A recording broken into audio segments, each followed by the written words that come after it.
folks, Rick Berube here. We're at Success Series at the St. Rose office. Okay, we're over here now. We're here interviewing Tracy and Rachel, okay? And the question I have for you guys is, okay, a lot of people here are brand new, so why don't we give them your top 2 pieces of advice you'd give, and you go first, Tracy. Top 2 pieces of advice you'd give them, knowing that most of them are just starting out right now. Okay.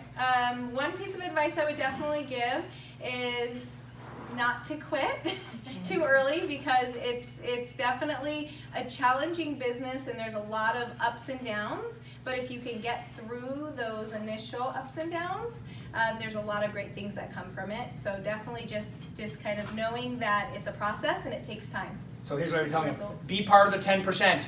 Remember? What? Okay. All right, what's the second one? Another thing I think is finding what works. There's a million ways to make money in real estate. I think it would be finding what you enjoy, because if it's something that you enjoy, you're more likely to do it and you're more likely to have a positive energy around it. So that would be my second. That's why you guys get together and door knock, because you figured that out. Yeah. All right, Rachel, how about you? My first thing, I would say go to Success Center every day for at least 30 days. Woo!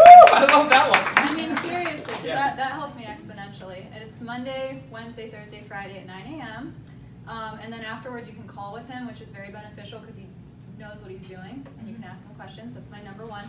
Number 2, this is not something I think anybody would say, but when I first started, you had me put in my calendar a 90-day clock.